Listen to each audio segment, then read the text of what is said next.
Hi കൂട്ടുകാരെ, ഇന്നുണ്ടല്ല ഞാൻ sale video ഒന്നല്ല കേട്ടോ ഇടുന്നത്. നമുക്ക് കുറച്ച് കൃഷിയൊക്കെ ഉണ്ട്.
കൃഷി ചെയ്യണതിൻ്റെ കുറച്ച് വീഡിയോസൊക്കെ ഇടണമെന്ന് ഞാൻ ആഗ്രഹിച്ചിരിക്കണതിൻ്റെ ഇടയിൽ ഈ ഒരു കാച്ചിലൊന്ന് പറിക്കാമെന്ന് കരുതി. അപ്പം കാച്ചിൽ ഇച്ചിരി വലിപ്പം കൂടുതൽ കണ്ടപ്പോൾ ഞാൻ ഓർത്ത് ഒരു വീഡിയോ ഇടാമെന്ന് നിങ്ങളെയും കൂടി.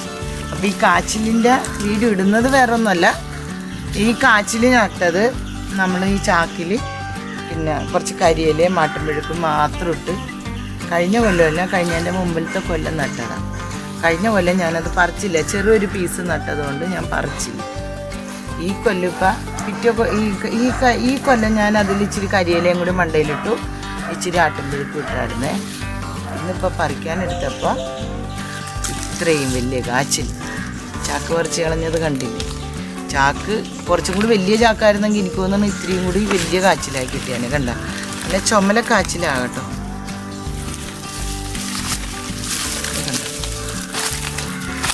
പിടിച്ചിട്ട് പൊക്കുന്നില്ല, പിള്ളേരാരെങ്കിലും വിളിച്ചിട്ട് ഇനി രണ്ടാമത് പൊക്കണം. ഇതിൻ്റെ മേക്കാച്ചിലൊക്കെ ഉണ്ടായിട്ടുണ്ട് കേട്ടോ. അപ്പം ഞാൻ പറഞ്ഞ വേറെ ഒന്നുമല്ല, നമുക്ക് ഇവിടെ പന്നിശല്യം ഉണ്ട് ഭയങ്കരമായിട്ട്. അപ്പം പന്നിശല്യം ഉള്ളതുകൊണ്ട് ഞാൻ ഈ ചാക്കിലൊക്കെ കാച്ചിലിൻ്റെ പീസൊക്കെ വെക്കുന്നത്, ചീമച്ചേമ്പ് ചെറുകിഴങ്ങൊക്കെ വെക്കുന്നത്. അങ്ങനെ ഞാൻ പന്നിയിൽ നിന്ന് രക്ഷപ്പെടാൻ വേണ്ടി വെച്ചപ്പോഴാണ് ഇത്രയും വലിയൊരു കാച്ചിൽ കിട്ടിയത്. എന്നെപ്പോലെ നിങ്ങൾക്ക് ഇതൊക്കെ ചെയ്യാമെന്ന് കാണിക്കാനാണ് ഞാൻ ഈ വീഡിയോ ചെയ്യുന്നത്.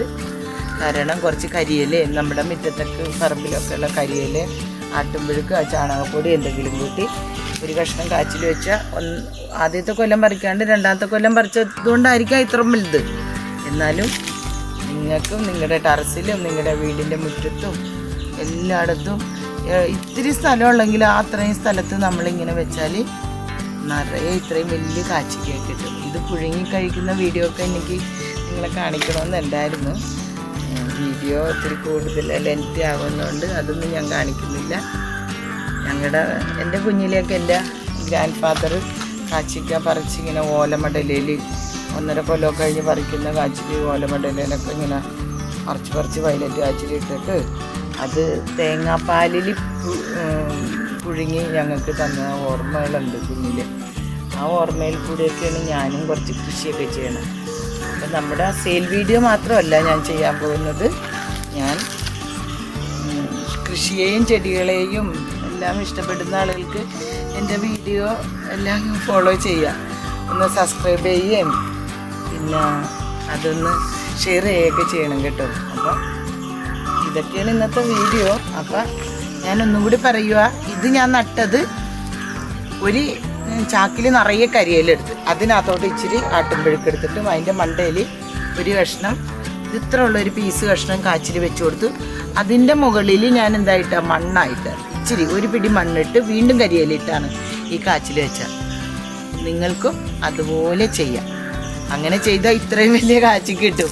ഒരു വളം ഇട്ടിട്ടില്ല ഞാൻ, എല്ലുപൊടിയോ വേപ്പിൻ പിണ്ണാക്കോ അല്ലെങ്കിൽ ചാണകപ്പൊടിയോ. പിന്നീട് എനിക്ക് തിരിഞ്ഞ് നോക്കാൻ പറ്റത്തില്ല.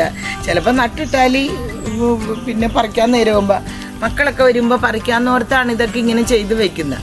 മക്കൾ വന്നില്ല, എന്നാലും ഈ പ്രാവശ്യം എനിക്കൊന്ന് പുഴുങ്ങി തിന്നണമെന്നോർത്ത് ചെയ്താണ്.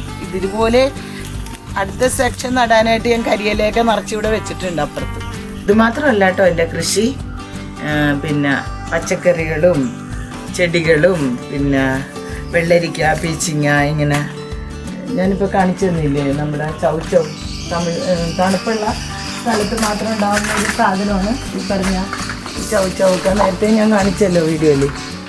അതെല്ലാം നമ്മുടെ ഇവിടെ ഇഷ്ടംപോലെ ഉണ്ട് കേട്ടോ. നമ്മുടെ പച്ചക്കറി കട ഉണ്ടല്ലോ, നമുക്ക് പച്ചക്കറി കടയിൽ വിൽക്കാൻ കൊണ്ടുവന്ന ഒരു ചൗച്ചവ് ഞാനെടുത്ത് ഇങ്ങനെ കിളിപ്പ് വന്ന പോലെ വന്നപ്പോൾ ഞാൻ കുഴിച്ചിട്ടാണ്. 6 മാസക്കാലമായിട്ട് ഇത് തുടർച്ചയായിട്ട് നമുക്കിതിൽ നിന്ന് ഫലം തരുന്നുണ്ട്. ഇഷ്ടം പോലെ ഉണ്ടാകുന്നുണ്ട്. എല്ലാ ആഴ്ചയിലും പറിച്ച് കടയിൽ കൊണ്ടുപോയി കൊടുക്കുന്നുണ്ട് കേട്ടോ ഞാൻ. പിന്നെ വെള്ളരിക്ക, അതുപോലെ എല്ലാ സാധനവും ഞാനിവിടെ, എനിക്ക് സമയമില്ല, സമയം കുറവാണ്, എന്നാലും ഞാൻ ഇതെല്ലാം ചെയ്യുന്നുണ്ട്. കൃഷി എൻ്റെ ഒരു ശ്വാസത്തിൽ നിറഞ്ഞു നിൽക്കുന്നതാണ് ചെടികളും കൃഷികളും. ഇത്രയൊക്കെയാണ് ഇന്നത്തെ വിശേഷങ്ങൾ. ഞാൻ പറഞ്ഞുവല്ലോ, എൻ്റെ കുറച്ച് കൃഷികളാണ് ഞാൻ ഈ കാണിച്ചു തന്നത്. വളരെ ചെറുതാണ് കാണിച്ച. അപ്പോൾ ഇന്ന് 2026 പുതിയൊരു വർഷത്തിലേക്ക് നമ്മളെല്ലാവരും കടന്നിരിക്കുന്നത്. എല്ലാവർക്കും എല്ലാവിധ അനുഗ്രഹങ്ങളും ഐശ്വര്യങ്ങളും ഉണ്ടാകട്ടെ എന്ന് ആശംസിച്ചുകൊണ്ട് ഹാപ്പി ന്യൂ ഇയർ.